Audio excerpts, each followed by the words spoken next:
Hello மக்கள், சின்ன மருமகள் அடுத்து என்ன நடக்க போதுன்ட்டு இந்த ஒரு வீடியோவில் ஒரு குட்டி ப்ரெமோவாக பார்க்கலாம் வாங்க. அதுக்கு முன்னாடி நீங்கள் நம்மளோட சேனலுக்கு இதான் ஃபஸ்ட் டைம் வரதா இருந்தால் நம்மளோட சேனலை நீங்கள் சப்ஸ்கிரைபர் பண்ணிக்கோங்க, பக்கத்தில் பெல் ஐக்கானையும் கிளிக் பண்ணிக்கோங்க. வாங்க வீடியோக்குள்ளே போகலாம். எல்லாருமே ரொம்ப சந்தோஷமாக சேது தமிழ் செல்வியுடைய கல்யாண விழாவை ரொம்ப சிறப்பாக கொண்டாடிக்கிட்டு இருக்காங்க. அந்த கொண்டாடிட்டு இருக்கிற நேரத்தில் சாவித்திரி தாமரையும் இந்த கல்யாண நாள் சிறப்பாக இருக்கக்கூடாது அப்படின்ற ஒரு காரணத்தினால என்ன பண்ணுறாங்கன்னா சாப்பாட்டில் பல்லியும் கற்பமாச்சியும் போட்டு விட்டுறாங்க.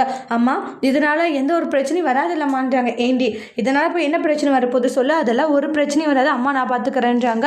சரிம்மா, எனக்கு சந்தோஷம் தான். ஏன்னா இவங்க கல்யாண நாள் கொண்டாடுறது எனக்கு சுத்தமாக பிடிக்கவே இல்லைம்மான்றாங்க. எனக்கு அந்த அளவுக்கு கோபமும் ஆத்திரமும் வருது. எனக்கு கிடைக்காத சேதுமாமா வேறு யாருக்கும் கிடைக்கவே கூடாதுன்றாங்க. நீ கவலைப்படாதீ, அம்மா எல்லாத்தையும் நான் பார்த்துக்கிறேன்னு சொல்லுவாங்க. சாப்பாட்டில் கற்பமாச்சி போட்டுருவாங்க.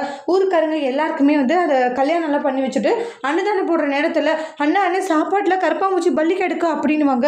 சாவித்திரி என்ன சொல்லிட்டு இருக்கா? ஆமாண்ணே அப்படின்னுவாங்க. அதை பார்த்துட்டு ஷாக் ஆகுறாங்க ஊருக்காரங்க. என்ன இது அபசகுணமாக சாப்பாட்டில் கருப்பாம்பூச்சியெல்லாம் இருக்கே அப்படின்ட்டு எல்லாருமே ஷாக் ஆகுறாங்க.